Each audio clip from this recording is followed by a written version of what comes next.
Bienvenidos a un episodio más de Podcast Ecuador y este es un episodio especial porque además es el con el cual vamos a cerrar ya nuestra temporada 2024. Se viene un año recargado donde además tendremos ya nuevo presidente o presidenta y nuevos asambleístas.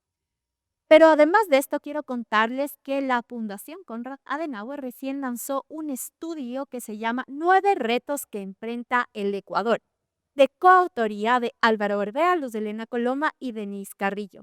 Este estudio aborda desafíos urgentes del país y cuya necesidad de atención a nivel de políticas públicas se evidencia desde hace 17 años en planes nacionales de desarrollo de diferentes expresidentes como Correa, Moreno y Lasso.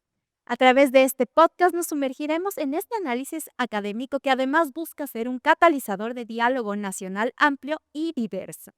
Este enfoque no solo examina problemas y posibles soluciones, sino que fomenta la construcción de políticas públicas alineadas a una visión de futuro compartida. Estaremos hablando de gobernabilidad, representatividad y la necesidad de consensos basándonos justamente en un enfoque que trasciende ideologías o posturas para basarnos en decisiones estratégicas frente a desafíos muy específicos.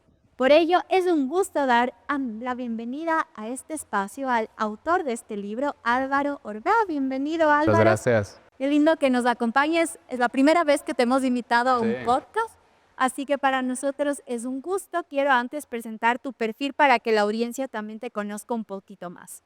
Álvaro es abogado por la Pontificia Universidad Católica del Ecuador. Cuenta con un diplomado en transiciones energéticas para América Latina y el Caribe por la EAN. Es máster en Derecho Procesal Administrativo y Litigación por el IAEN. Tiene además un máster en Diseño de Ciudades y Ciencias Sociales por London School of Economics.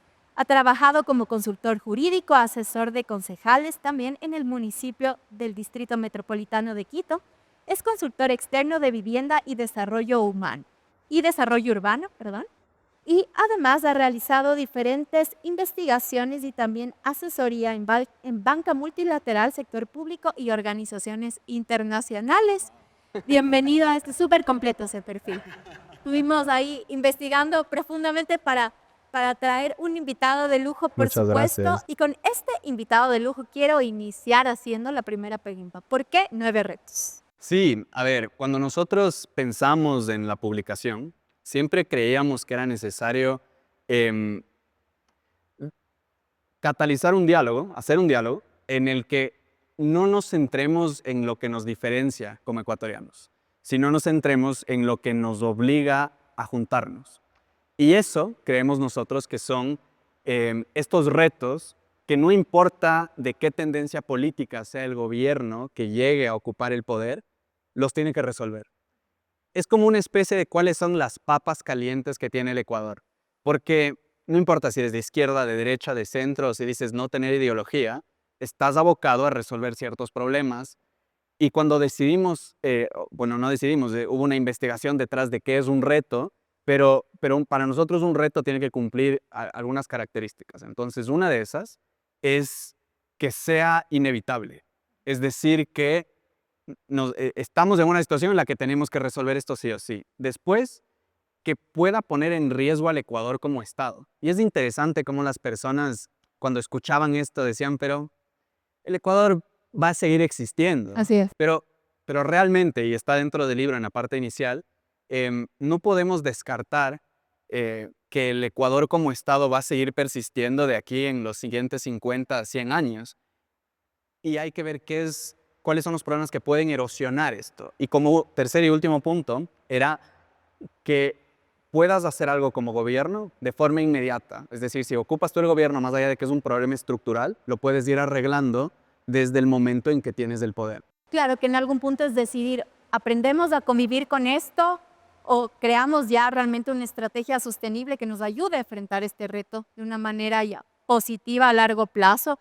Y yo creería que a futuro también la idea es que esto para el país, de ser posible, ya deje de ser un reto y ya se haya convertido en una solución. Claro, pero yo creo que ahí topas tú un tema que también era muy importante dentro de la publicación y luego del diplomado, que pues creo que lo hablaremos, y es que algo que metodológicamente queríamos demostrar en el libro y en el diplomado es que no puedes mover una pieza sin afectar las otras 8.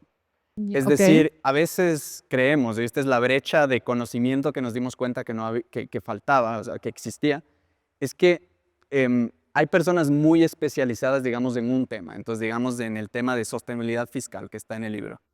Y si tienes una perspectiva liberal, tu solución va a ser como hay que dejar de gastar, Claro. como a lo Milei.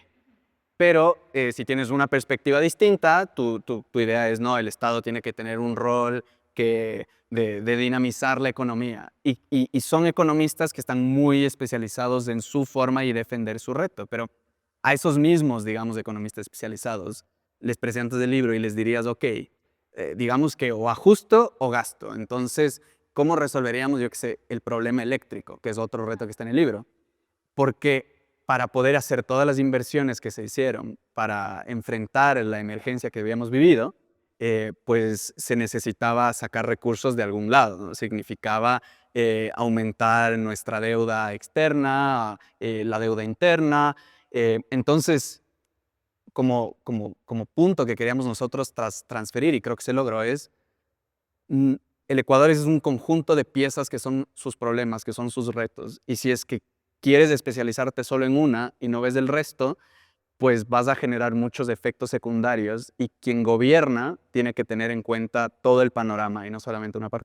Y para plantearles a todos ustedes justo este rompecabezas del que hablamos, vamos a mencionar estos retos para ir ahondando un poco en cada uno. El León, primero, si no estoy mal, es justo la sostenibilidad fiscal, sostenibilidad fiscal, crimen crimen organizado, organizado. gobernabilidad, competitividad económica, cambio climático, energía eléctrica, desnutrición crónica infantil e inequidades territoriales. No sé Y si seguridad dejo algo, social. y seguridad Y seguridad social. social.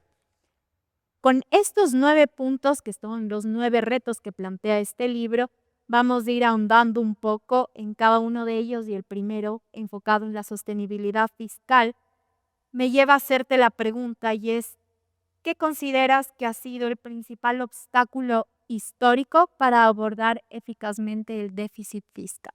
O sea, yo creo que aquí, y es en todos los retos, me gusta el tema de déficit porque es lo que despierta más las opiniones políticas de varios bandos, porque el Ecuador a la final tiene varias tendencias políticas y vemos en la asamblea como quien nos representa ahí, representan varias ideas y varias identidades, etcétera. Entonces, tú me preguntas, ¿cuál ha sido el principal obstáculo? Yo creo que el principal obstáculo es que no nos ponemos de acuerdo. Como país, no nos hemos puesto de acuerdo, digamos, en cuál es nuestro modelo de crecimiento económico, que se relaciona al déficit fiscal. ¿Y por qué? Digamos, si es que nos pusiéramos de acuerdo y digamos, pues vamos a crecer de esta forma, vamos a priorizar estas industrias, que tampoco tiene que ser una visión como yo he estado, entiendo más que todos por dónde hay que crecer y vamos a crecer en esta industria. No, es más orgánico, pero digamos, si es que sabemos cómo queremos crecer, sabemos qué es lo que va a generar empleo, la seguridad jurídica de la que tanto se habla viene un poco por default. No viene porque tienes muchas leyes que la regulan, sino porque nos hemos puesto de acuerdo que hay ciertas cosas que no vamos a cambiar. Y cuando hablas de esto y las personas dicen, pero el Ecuador no ha podido llegar a esos consensos, yo les digo, no, sí hemos podido llegar a esos consensos. Les digo un consenso duro, difícil, pero es un consenso, que es la dolarización, que se topa aquí. Es una verdad asumida por todos que tiene que seguir existiendo, que nos da seguridad. Entonces, los ecuatorianos sí tenemos la capacidad de ponernos de acuerdo. Ahora, el libro te arroja que quizá la dolarización estaría en vulnerabilidad si se toma alguna decisión desacertada a futuro. Yo creo que sí, o sea, a ver, aquí hay muchos técnicos y especialistas económicos que pueden explicar esto de mejor manera, pero voy a tratar de ser lo más sencillo posible. Digamos que la dolarización es como una piscina. Entonces, esta piscina tiene dólares que entran y pues dólares que se van. Entonces, esta piscina, digamos, son lo que se conoce como estas reservas internacionales, ¿no es cierto? Entonces, como el Ecuador usa una moneda que no es nuestra y no la podemos imprimir, nosotros necesitamos demostrarle al mundo que los dólares que circulan en la economía ecuatoriana tienen un buen sustento. Y ese buen sustento es, digamos, de esta piscina, estas reservas. Entonces, ¿qué entra a esta piscina? Entra pues los recursos que vienen de afuera, de nuestras exportaciones, entra la deuda que nosotros contraemos, etcétera. Pero también sale. Entonces salen en las importaciones que tenemos, sale cuando los capitales se van. Entonces, el problema de tener un déficit fiscal es que si es que todos los años nos endeudamos y ese dinero, o sea, a la final la deuda sigue creciendo, entonces va a llegar un punto en el que cuando ya vengan a tocarnos la puerta y tenemos que pagar la deuda, ese valor va a ser alto. Y si es que es más alto de lo que deberían estar esas reservas de esa piscina, eh, el mundo puede empezar a desconfiar de que nosotros podemos manejar la dolarización. Entonces es mucho más técnico esto, pero a la final es un tema de confianza. Y creo que el Ecuador, cada vez que llega una crisis de la dolarización, por ejemplo, en la pandemia hubo una crisis económica complicada, recién cuando se aumentaron las reservas internacionales ahorita. ¿Por qué pasa esto? Porque hay técnicos en el Ministerio de Finanzas, políticos en la presidencia que se ponen a pensar y dicen, no, pues esto es una consecuencia real, que se pierda confianza en mi sistema de dolarización, entonces tomo decisiones para sostenerla. Y ahí hay un consenso, digamos, que el Ecuador ha asumido. Y con respecto a otro de los componentes que es el crimen organizado y que además mueve mucha economía criminal Ujú. que viene de la mano con este otro eje y que a su vez se conecta igual con la Sí.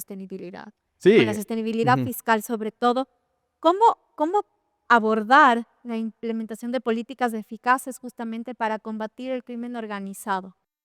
A ver, claro, y esto es lo chévere porque toma más tiempo que el tiempo que Así tenemos es. analizar esto, pero acabas de topar como dos piezas fundamentales como del rompecabezas, ¿no es cierto? Entonces recién hubo una ley en la que se aumentó el IVA y se aumentó, creo que el IVA principalmente, ya no recuerdo otro impuesto, pero el IVA se subió al 15%, ¿no es cierto? Entonces eso sirvió para luchar contra este conflicto armado interno que se ha declarado. Em, y luchar contra el crimen organizado demanda recursos, porque uno tiene que estar pues en la primera línea de enfrentarlo físicamente con un cuerpo de seguridad que esté bien dotado, etcétera. Ahora, cuando hablamos de crimen organizado en el libro, no llegamos tanto al punto de cómo combatirlo como si es que fuesen fuerzas de seguridad. Damos un paso más atrás porque somos una sociedad todavía súper joven de cómo hemos aceptado que convivimos con crimen organizado. Entonces la pregunta, porque todos los retos tienen una pregunta que cataliza una discusión. Entonces la pregunta en crimen organizado, a diferencia de los otros retos, es ¿cómo entendemos como sociedad lo que es el crimen organizado? Porque cuando conversábamos con expertos en seguridad, quienes están en esa primera línea, creo que hay un sabor de que quien está luchando contra el crimen organizado son estas fuerzas de seguridad, pero la sociedad no necesariamente se ha subido en el... O sea, ha puesto la camiseta, dices tú. y no es necesariamente por ponerse la camiseta, es porque sí, pero si tú le preguntas a una persona, ¿cómo ve el crimen organizado? ¿Qué es el crimen organizado? Y está ahí un poco descrito en el libro. Entonces, hay esta noción de qué es lo que vemos, digamos, en las noticias, ¿no es cierto? Claro. Entonces, personas que secuestran, personas que hacen narcotráfico, etcétera. Y es muy, muy todavía primaria esa forma de entender el crimen organizado. Detrás de eso hay dinero que toca industrias ilegales, pero también toca industrias legales. Hay personas que pueden depender, sin que sepan, de dinero que no necesariamente es dinero, o sea, que proviene de una fuente ilícita. Y ese es el problema del crimen organizado, que no es tan fácil decir qué es. Y la única forma de luchar contra el crimen organizado, más allá de tener fuerzas de seguridad, es con una institucionalidad que te dé confianza a ti, que me dé confianza a mí y a todos los ecuatorianos y ecuatorianas, de que están haciendo las cosas correctas y llevando a las personas a un juicio justo en el que termina condenada y cumple su condena en una cárcel, que no es lo que pasa en nuestro país hoy por hoy. Entonces es más como ecuatorianos y ecuatorianas entendemos qué es para saber qué rol cumplimos en enfrentar.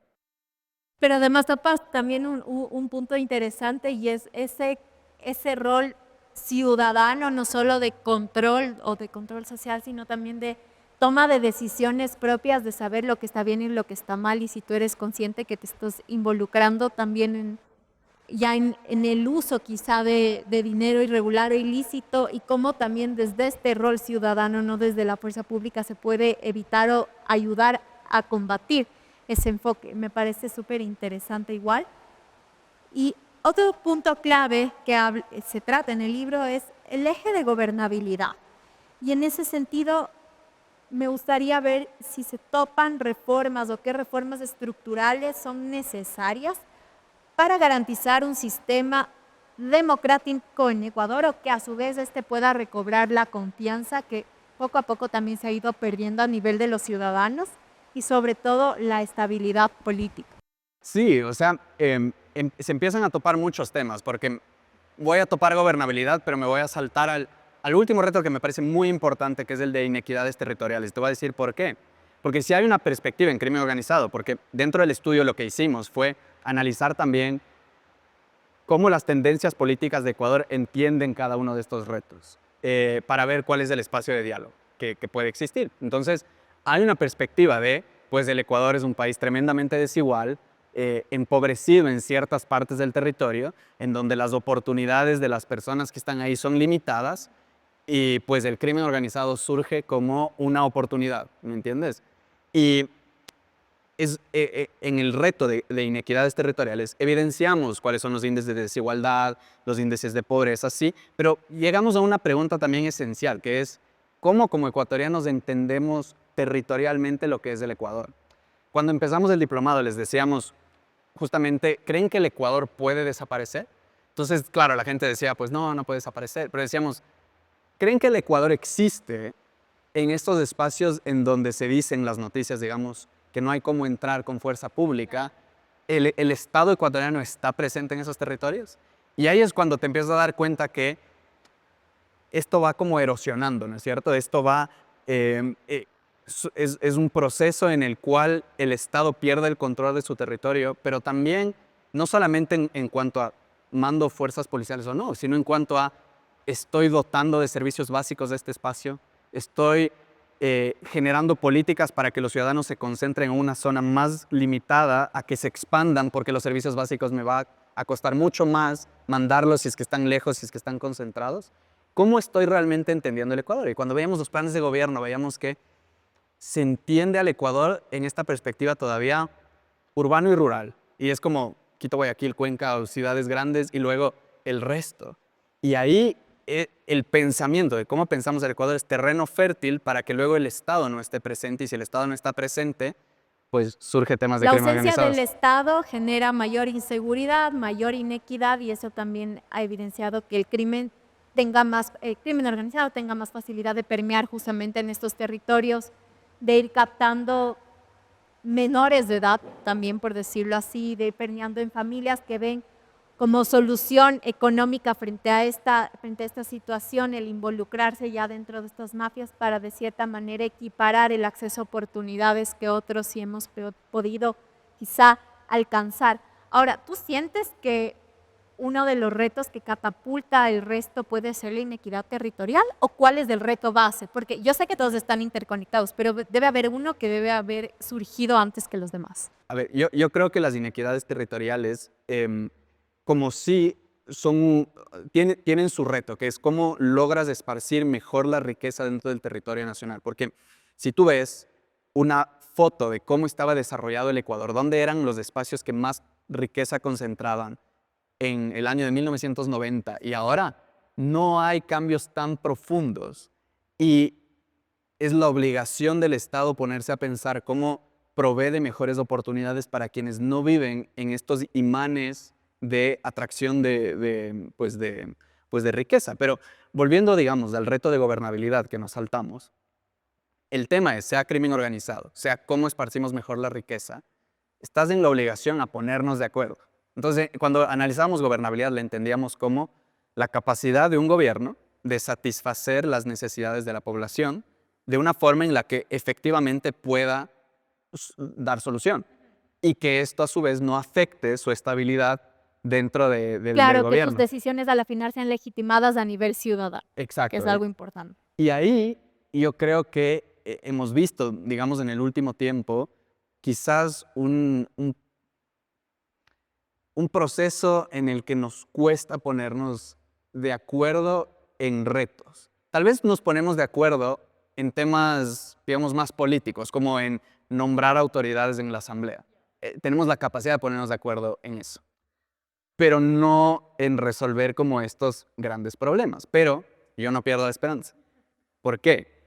Dentro de los retos, y perdón que me esté saltando porque sé que tenías tus No, preguntas. porque a la final está bien y esta es la dinámica para entender de mejor manera el análisis que ustedes hacen y es como, claro, el uno va a irse conectando con el otro y cuál es el que a su vez catapulta a los demás, que es Es que algo. no sé si es que hay uno que catapulta, ¿sabes? Como creo que lo que es transversal Ajá. es cómo la clase política y a su vez la sociedad civil que vota por esta clase política es capaz de ponerse de acuerdo en algo. Pero sí te voy a dar un reto en el que creo que sí nos estamos poniendo de acuerdo. Y es el tema de desnutrición crónica infantil. Entonces, número uno, este es un tema que, más allá del eslogan que creo que está anclado a un gobierno determinado, es algo que sí se ha venido trabajando bastante tiempo. ¿Y por qué? Porque el Ecuador presentaba índices por encima del promedio en la región de desnutrición crónica infantil. Además, es un reto en el que, si es que uno interviene en una generación, en esos 2 primeros años de los niños, e interviene adecuadamente, pues el resto, los otros hasta los 5 años, digamos que puede ser más, no es más sencillo, pero es, lo más crítico es intervenir en esos años 1 y 2. Así es. De hecho, desde Mm. que el bebé está Ajá, exacto. en periodo de gestación, por decirlo Desde así, que el bebé porque esté en periodo parte gestacional. desde cómo se alimenta adecuadamente su madre para que el niño ya nazca sin estos problemas de desnutrición crónica. Totalmente. Y en el último gobierno, creo, se hizo una encuesta nueva con apoyo de organismos multilaterales para medir si es que efectivamente había habido como una mejora, porque habían invertido bastantes recursos en esto. Y efectivamente se demostró esa mejora. Hay actores políticos que cuestionan esto y demás, pero a la final es una encuesta que demuestra, digamos, esa mejoría. ¿Por qué te saco el tema de desnutrición crónica para ponernos de acuerdo? Y nos dimos cuenta en el diplomado cuando vimos todos los retos. Y es que en este caso tienes una política que ha venido cambiando de nombre, Pero pero siendo sostenible. sostenible en todos los gobiernos. Es una política a la cual se le ha asignado recursos porque hay una clase política que llega y dice, más allá de que diga, bueno, voy a cambiar el presupuesto, además del otro ingrediente, tienes una sociedad civil y un sector privado que se acerca y dice, pues no lo haga, continuémoslo haciendo, y tienes estos esfuerzos en desnutrición crónica infantil que van cambiando de nombre, pero sostenidos en el tiempo, porque combinan estos factores y finalmente porque hay una clase política que tal vez no lo ve tan agresivo políticamente el continuar con este proceso. Entonces sí nos ponemos a poner de acuerdo.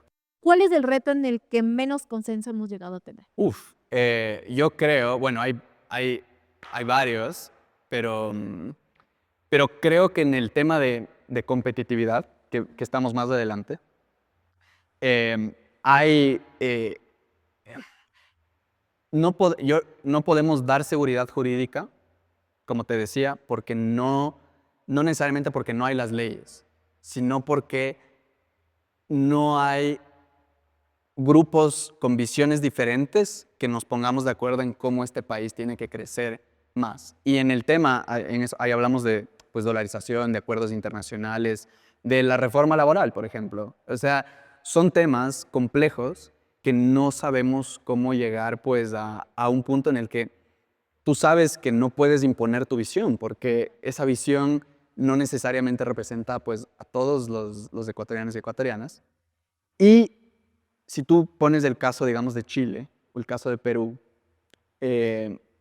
son países que pueden tener partidos políticos y visiones políticas contrapuestas, pero hay una visión económica que hasta cierto punto se ha mantenido. Si hablamos de Perú, por ejemplo, mira cuántos gobiernos y cuántas crisis políticas han tenido, pero hay unas políticas económicas que se mantienen. Eso no se logra solo con leyes, se logra con consenso. Entonces, creo que porque era el reto también que seguía y siguiendo en Así esa es. línea, digo, creo que podría ser ese.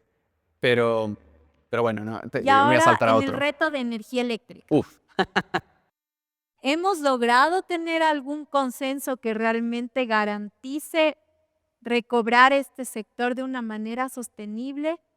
mediante el manejo de fuentes de energía quizá más limpias o a través del análisis en qué fase estamos, porque además es un reto que sí es uno de los más urgentes hoy por hoy y que yo siento que es una de las necesidades que mayor apela la ciudadanía y quieren, claro, respuestas inmediatas, pero a la final es una problemática que se evidencia de varios años atrás. Sí, Entonces, ¿qué es lo que logras tú evidenciar en este o estudio? sea, creo que en energía eléctrica, que es el tema que todos más dominan y que ahora hay muchos expertos, creo que mi granito de arena, porque no soy un experto en energía eléctrica, mi granito de arena es que están, hay una, hay, un- hay- en la forma como estamos discutiendo resolver este problema, pues todavía lo estamos viendo como que el sistema en sí todavía funciona y tiene longevidad y lo que necesita son como estos arreglos y vivimos una sequía que no se había vivido antes, digamos, que es este efecto climático variable que es intensificado por el cambio climático, que digamos que es otro reto que está ahí dentro del libro. Pero cuando teníamos el diplomado, y lo evidencio más del diplomado que escribiendo el libro, todos hablaban de esto es un problema estructural. ¿Por qué? Porque la tarifa que se cobra no contiene en sí el costo requerido para la inversión de mantenimiento o nueva generación de energía eléctrica. Entonces, si es que estamos a ese nivel, ¿Qué porque va a pasar en los próximos años? exacto, y esto es un mandato constitucional, ni siquiera es una ley que se pueda cambiar. Y pues no se percibe, digamos, en la discusión que la solución está en vamos a una constituyente y cambiemos el mandato de energía eléctrica, porque cuando hablábamos con todos, todos decían, pues ahí está, es un problema súper de fondo, de raíz, que está anclado en estas reglas que hemos definido que tiene nuestro sistema eléctrico. Pues lo que hagamos, las leyes que saquemos, igual van a depender de este mandato. O sea, si no cambia el cobro de tarifa, ¿no sería sostenible? Es que más que el cobro de tarifa, es cómo generas la arquitectura de todo este sistema. Entonces, digamos, si es que la tarifa que tú tienes que cobrar como pues a un privado es menor, digamos, a la que debería realmente costar si es que mezclas todo lo que te costó como negocio. Digamos, si tú estás generando como privado un proyecto, tú esperas recibir esa inversión a cambio más una ganancia Claro, determinada, porque eso es pues el es negocio que tú estás rentable, haciendo. claro. Pero si es que la tarifa que tú le estás cobrando al ciudadano es menor a lo que se invirtió, ¿quién cubre esa brecha? Esa brecha estaba diseñado para que la cubre el mismo Estado. Y si es que no tienes ese excedente, es difícil que alguien se aventure a hacer proyectos de generación eléctrica. Porque no existiría tampoco una rentabilidad, Pero ahí ni es volvemos a atractivo. cómo nos ponemos de acuerdo. Claro. Porque este es un problema que todos lo estamos viendo, que hay distintas perspectivas, pero más allá de tu perspectiva, la consecuencia de no ponernos de acuerdo es tener apagones. Entonces, ¿cómo nos ponemos de acuerdo para no tener esto? Y yo creo que en el Ecuador, digamos, si volvemos a la dolarización, creo que tenemos situaciones extremas en donde estalla algo y sabemos que tenemos que ponernos de acuerdo porque si no la situación es complicada. Entonces, no sé si hemos llegado en eso en energía Que en eléctrica. ese cómo nos podemos de acuerdo, es decir, cómo nos sentamos todos en esta mesa a llegar a consensos, para mí sería uno de los propósitos que tiene este estudio y que sería el siguiente paso y es poder realmente ser este canalizador de un diálogo, si es posible a nivel nacional y no solo en sector público, porque siento que el sector privado aquí también juega un papel importantísimo, así como esta triangulación con la academia. Sí, 100%. Creo que todos jugamos un rol en la gran discusión nacional. Creo que hay retos tan evidentes como el de seguridad social que está ahí, que te muestra un sistema que no da más. Y el día que no dé más, el día que el jubilado no reciba su recurso líquido, ese es el día que nos vamos a sentar a discutir cuál era el Que problema. ese es uno de los inconvenientes y que no evidencia solo, que no se ve, de hecho, solo en ese reto. Siento que es una de las situaciones que ha pasado en varios de ellos y es que esperamos a que exista un incendio para recién ir a apagarlo. Y es como se toman decisiones responsables con antelación y tú has mencionado uno de los retos que ya se han discutido desde hace algún tiempo y es cómo está funcionando justamente el sistema de seguridad social. Y no solo en cuanto a pensiones, sino también ya lo que corresponde también al eje de salud, que es otra de las problemáticas, y es cómo se aborda esto a tiempo. Y ahí venía esta pregunta para ya ir cerrando el podcast de hoy, es ¿qué facts interesantes o que hayan tenido cierta conexión entre los diferentes retos, pero también entre los diferentes gobiernos, te llamaron más la atención el rato que se hacía el estudio? Mira, y creo que lo pueden revisar en el estudio, hay datos, hay bastantes datos, cambian datos. Algo que nos dimos cuenta que es increíble es, ¿y por qué no te voy a dar el dato? Es porque también hay varios datos Porque tienen que leer. porque tienen que leer, y además porque en distintas, digamos, hasta noticias, papers, libros, publicaciones oficiales, a veces los datos tienden a variar también un poco. Nos dimos también cuenta de eso, de cómo llegas al dato Real correcto. o correcto, claro. Pero dejando eso al lado, yo sí planteo algo que creo que es muy importante en el libro y es eh, la construcción de narrativas. Y a veces eso, le decíamos en el diplomado y la gente decía, pues, ¿qué es eso? ¿Qué es una narrativa? La narrativa, y es muy importante a la hora de gobernar, para las personas que nos escuchan, que han estado en el gobierno, en cualquier tipo de gobierno, una narrativa es una historia que te haces en tu cabeza de algo que presumes que es real. Y cuando eres un gobernante, tienes tantos problemas en donde se te exige tomar decisiones con base en datos y evidencia, pero en ocasiones tiendes a tomar decisiones con base en narrativas, con base en estas historias que tú tienes en tu mente, que las asumes como ciertas y que otras personas en tu círculo las asumen como ciertas. Entonces, si tú me dices cuál es este dato que veo persistente en todos los retos, yo te digo, creo que hay una narrativa de si es posible sentarnos cuando tenemos el problema enfrente y hay que tomar soluciones drásticas. Creo que eso es como una constante. Lamentablemente también veo esta narrativa de en el Ecuador es imposible dialogar. O sea, no podemos, pero de nuevo, no creo que eso es tan cierto. Y la idea de esto es no ser tan pesimista y decir, pues no, hay 9 retos que nunca se van a solucionar. No, o sea, somos posibles de hacerlo. Creo que tenemos las herramientas, lo hemos hecho antes y creo que pensar que es posible, más allá de todos los problemas que puede tener el Ecuador, también como sociedad civil te llega, o sea, sabes que la política tiene un propósito, que no es solamente el que ves todo el tiempo en medios y te hace sentir que no me siento representado, pero la política es el medio a través del cual nos vamos a poner de acuerdo. Más allá de que todo el mayor porcentaje que las personas crean que de la política no tiene una utilidad, pues hay una utilidad súper clara que es el medio a través del cual nos ponemos de acuerdo para salir de problemas. Lo hemos hecho, pueden leerlo y lo vamos a seguir haciendo, creo. Y cómo llegamos justamente a estos consensos y lo maravilloso sería cómo estos retos se vuelven objetivos tangibles y es lindo poder resaltar que hay 9 propósitos que nos llaman a nosotros ahora como país para sentarnos a dialogar, para ver propuestas propositivas sobre todo, y no solo desde el ámbito público donde se construyen las políticas, que es importantísimo porque eso transversaliza un montón de toma de decisiones y de impacto, sino también como cooperación internacional, como sociedad civil, porque muchas veces nos preguntamos, ¿y ahora qué hacemos? ¿Cómo podemos apoyar? Aquí hay datos que evidencian qué es lo que el país requiere y cómo lo podemos hacer. Y para ya ir cerrando, ¿cómo sientes tú que el futuro mandatario o mandataria pueda equilibrar estas soluciones a corto plazo y estrategias a largo plazo justamente para garantizar la estabilidad fiscal y el control del crimen organizado, ¿Y el así qué? como ¿Y el y el control del control crimen? del crimen organizado, así como una seguridad jurídica para este Estado? Creo que, em, wow, es, Una pregunta bastante compleja.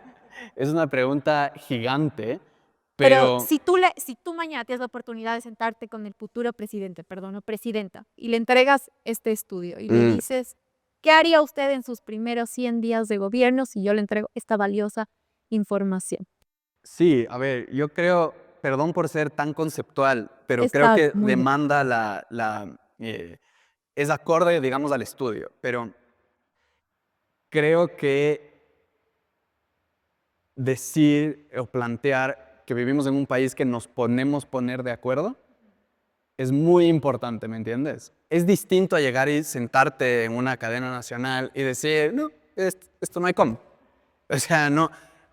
Perdón, algo que pasa mucho y es que llega alguien al poder y lo que te va a decir es, va a echar la culpa al anterior y al anterior y es algo que ya hemos visto, justamente frente a problemáticas que están aquí plasmadas, pero es decirte cómo sí podemos resolver esto y O sea, no solo culpar a... creo que esa actitud propositiva y de no poner ecuatorianos en un lado y ecuatorianos en otro es muy importante, pero sobre todo creo que podemos plantearnos y podemos exigir, y es la construcción de una narrativa, que nos merecemos objetivos nacionales permanentes. Me gusta ese nombre, me lo dijo un ex militar, pero me gusta porque es un objetivo, sabes a dónde quieres llegar, es nacional porque entendemos, otra cosa del libro es que no solamente habla de Ecuador en sí al comienzo, sino que habla del Ecuador en relación al mundo, porque tenemos un rol en el mundo.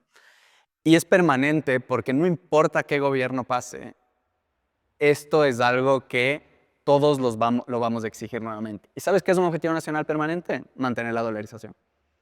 O sea, existen, no es, lo hemos visto antes y creo que cualquier gobernante, más allá de decirle, mira, así resuelves el país en los 100 primeros días, le diría, tratemos de demostrarle al país que nos podemos poner de acuerdo.